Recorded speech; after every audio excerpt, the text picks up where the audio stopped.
Good morning.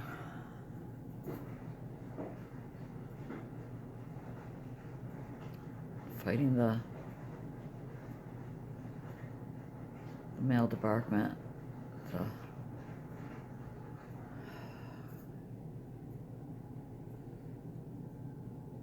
because I just moved around a little bit. That's all I have to do is move around a little bit and it starts. My neck is all swollen up. It's killing.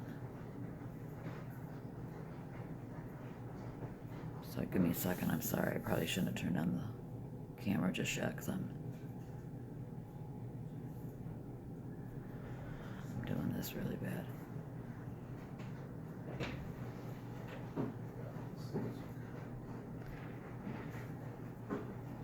All right. I'm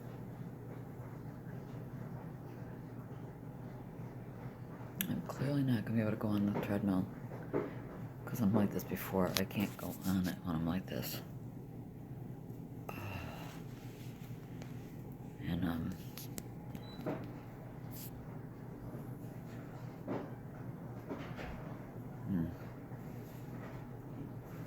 I have to put away my Christmas stuff, but I don't know when that's gonna happen. I was able to get a load of laundry into the washer, and just that bending over and standing up and stuff, that was it. Put me right into this state of,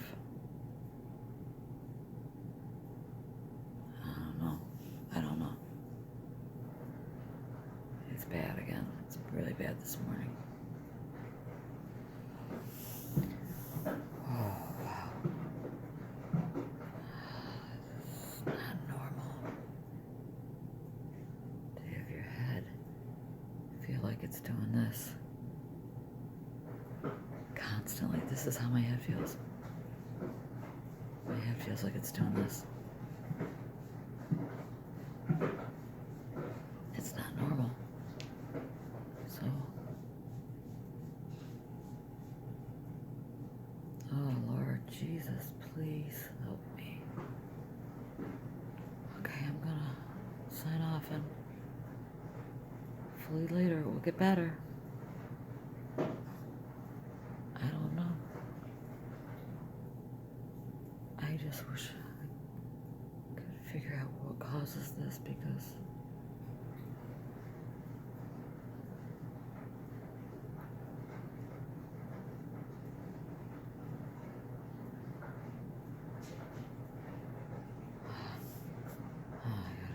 hi.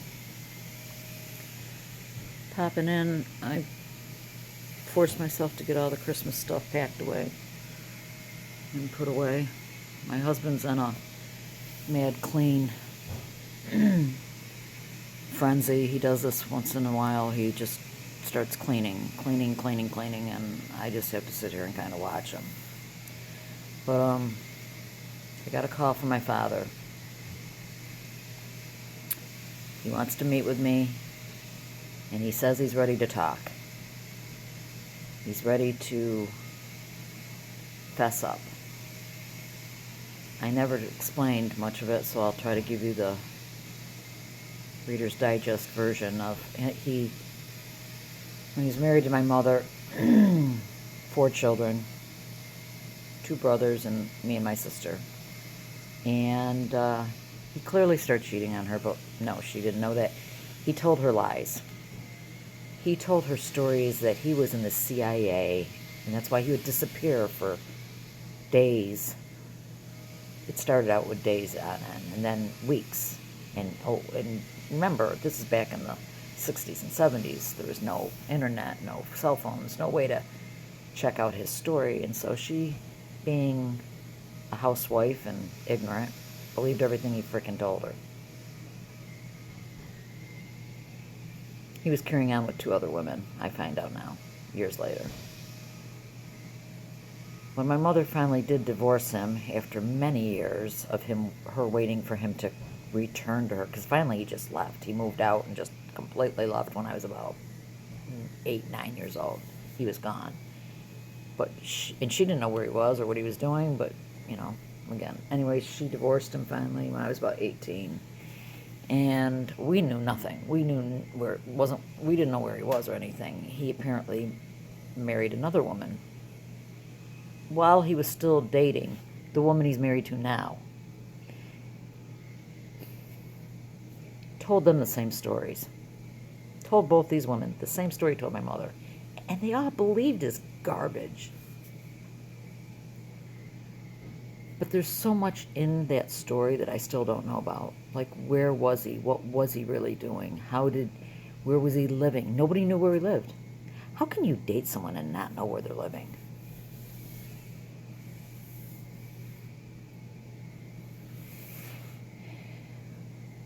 His wife gave him an ultimatum. He's in a rehab right now, and she said in order for him to even return home, because she doesn't want him home, there's no love between them anymore. After my brother died in August, the way he dealt with that, which was he didn't even respond at all that a son had died. She's moving him into another bedroom.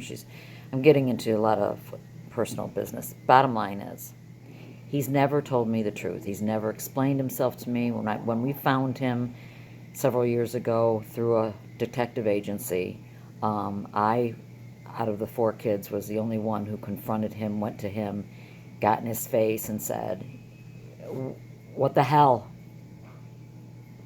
And his response to me was, "It's all in the past, and I don't want to talk about it, and I'm not going to talk about it." And I said, "Okay, well then, what's the point of me even being here? And then we have no relationship, goodbye."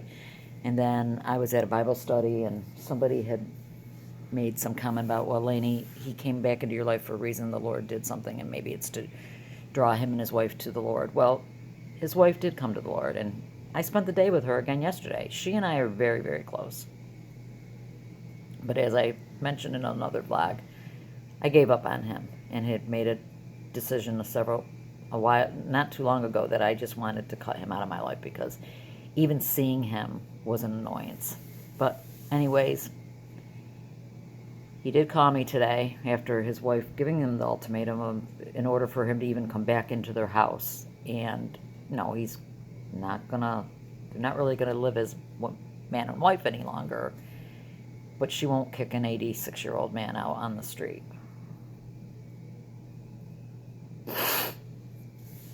But one of the ultimatums was, you better come clean to your daughter and me, because he's never been honest with her either.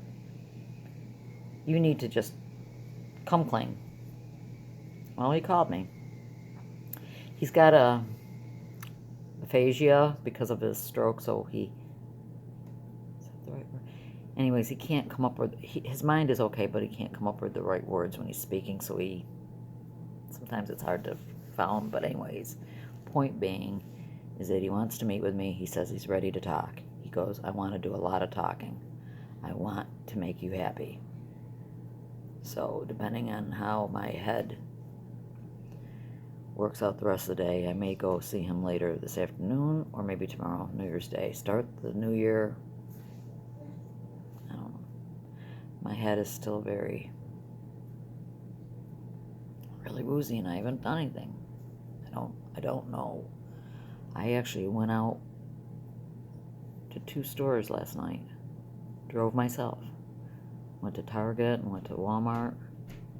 It wasn't great, but I forced myself. I said, I'm going out. I'm going out while I'm not horrid. Jen, you've said this. You push yourself. When you're feeling halfway, you're not feeling horrid, you just push yourself and do. And that's what I did. Maybe that's why I'm paying again today. Who knows? My girlfriend Julie is really suffering today. She's worse than ever. Dizziness. Anyway, I'll try to pop in later.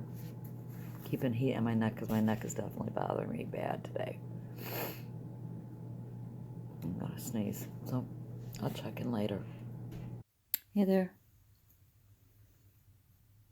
I haven't done anything all day. I'm up in my bed now. Went from the couch to the bed to the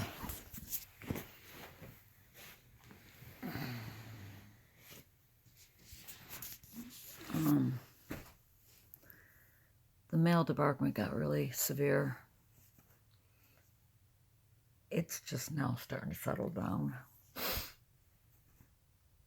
Because I'm up on my bed not moving at all.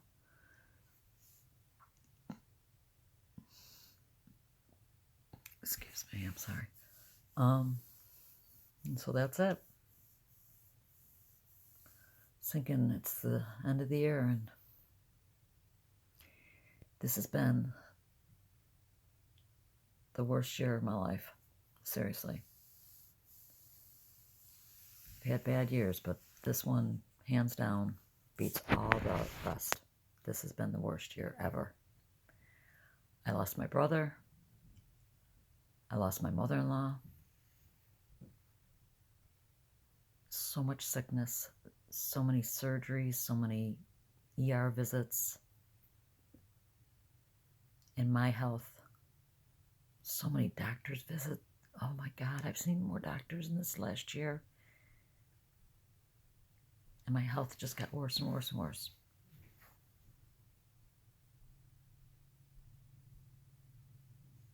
Oh, sorry, I kind of stopped. So I was just talking about how the year has gone by, and all I can do is just pray to God that this year is going to be different. That this year will be a year of healing, a year of peace and rest.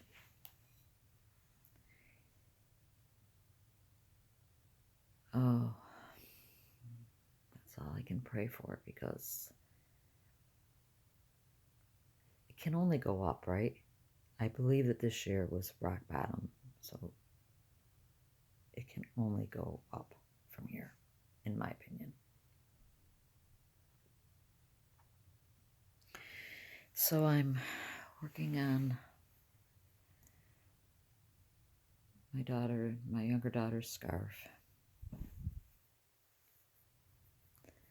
And I just decided that I'll go and visit my father tomorrow.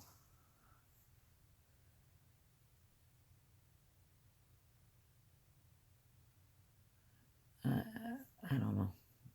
I thought about going later today, and I don't know. It might change. So how are you all spending New Year's Eve? I'll be in my bed by 10 o'clock. Well, I'll be in my bed before that. But lights out at 10. Just like every other year. I haven't watched the ball drop. I can't remember the last time I did. It's just another day, another night for me. Get to be my age, it's just nothing. Nothing, especially nothing to celebrate. There's nothing to celebrate this year. I don't know. Finding it hard to find things to be grateful for this year, because it's just been a big bag of crap, almost on a weekly basis.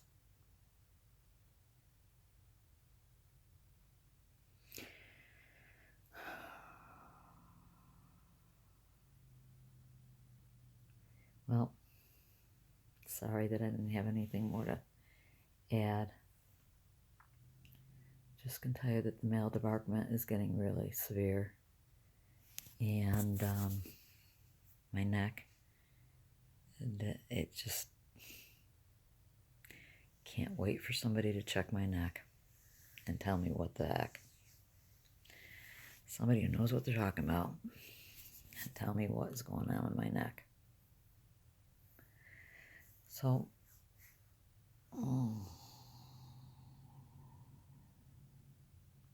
I might check in with you later, I might not. If not, Happy New Year.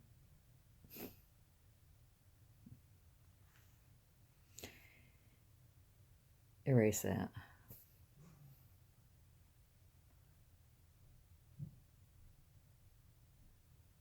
I don't even know what to say. I'm at a loss. So I'll see you later. Hello. This will be my last entry. The lighting's not very good in here, is it? Anyway, I ended up going nowhere and doing nothing. Couldn't do it. I just got out of the bath though. I did take a bath. My head just wouldn't allow me to leave and actually leave the house and travel, so got a lot of stuff going on with the father situation. And it's so, if I told the whole story, you wouldn't believe it. And I've had dozens and dozens of people, whoever hears the story, even bits of it, says you need to write a book. You need to write a book, because nobody would believe it. It is an unbelievable story. So the plan is for me to get over to see him, confront him,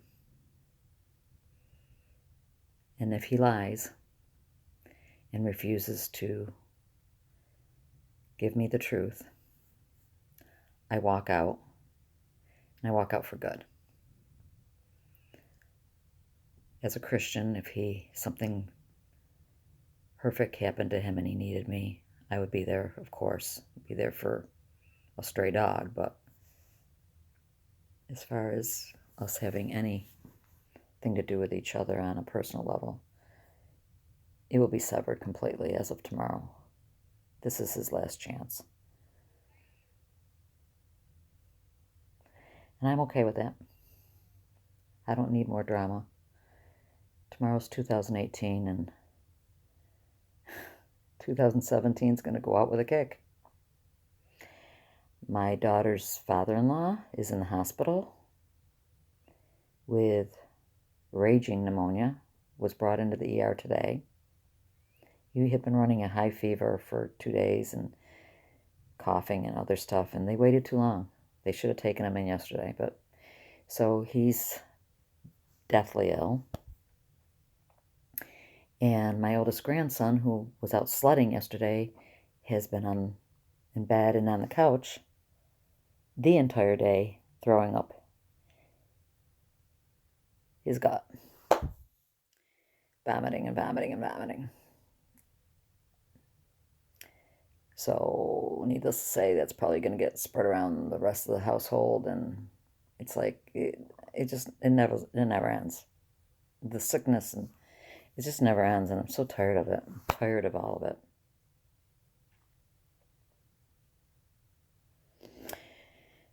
And what I'm really tired of is my head feeling like this. So,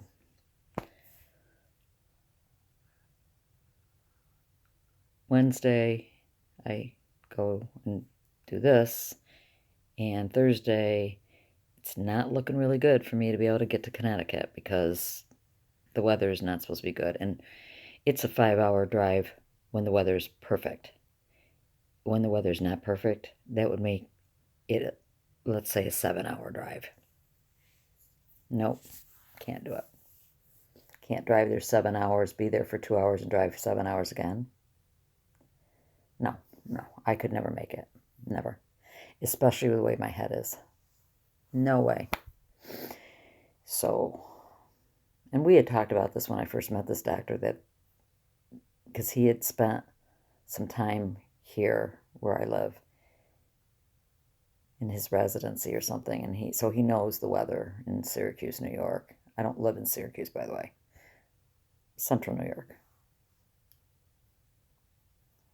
And he said, well, might be hard for you to get back here in a couple months with the weather, the way your weather is up there.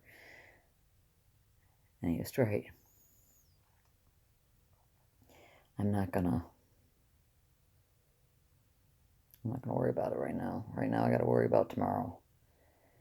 I gotta get through the next hour. I'll be in bed. Well, wait, excuse me. I'm in bed. Lights out at 10, asleep by 10:15, just like every other night. New Year's Eve has not been celebrated in my household. I don't remember last time. You know, especially at my age, we don't give a crap. It's just another day. I just am like, please, Lord, come back. In 2018, please come back. Please, please, please, Jesus, return for your church in 2018. Please, God. That's my first prayer. And if not, please heal us. Heal us, Lord God. Please, Father Jesus, do not leave us lingering in this agony and pain a minute longer, Lord. I just ask that you please touch me, especially my friends that I've met on the way, all those who are hurting, crying out to you, just begging for mercy, Lord. We just ask that you just lift this. Deliver us from this evil. Deliver us from this evil, for thine is the kingdom and the power and the glory forever and ever. That's my prayer. So, today, the only thing I got accomplished, and it will sound like a lot because it really kind of was, I put away all the Christmas stuff.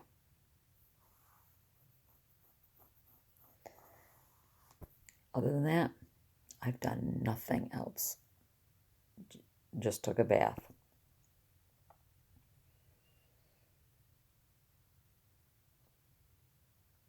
It's very depressing having days like this. And you feel like you just can't function. My husband, he's a widow. He's a widower. I don't even watch TV with him because we don't watch the same things at all. At all.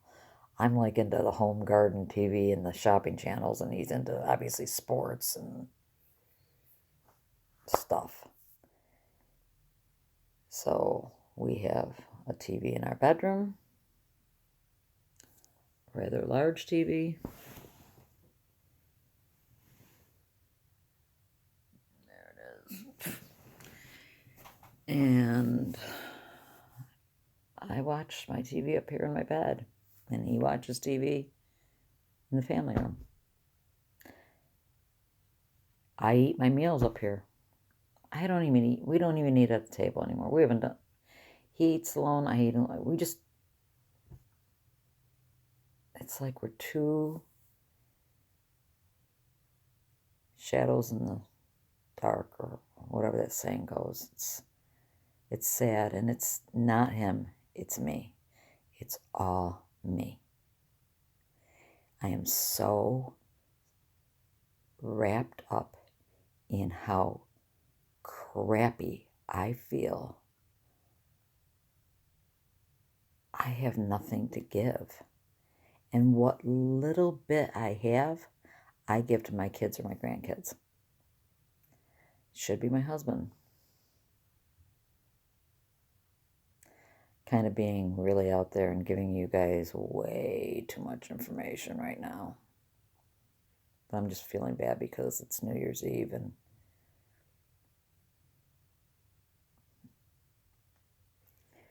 life is a sick person.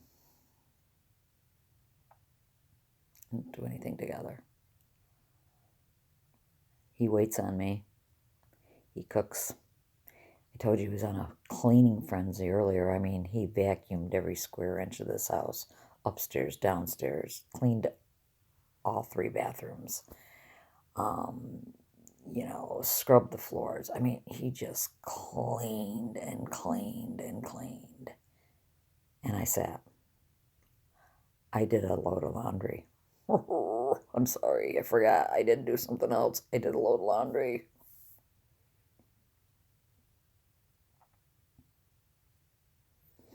Well, tomorrow's another day, right? We can only hope. We can only hope. So, goodbye to 2017. I am not sad to see you piece of crap go. I'm so glad that you are gone. To hell with you, 2017. And I just pray 2018 will be kind to us. Only God knows. So see ya next year. Used to love to say that as a kid. See you next year.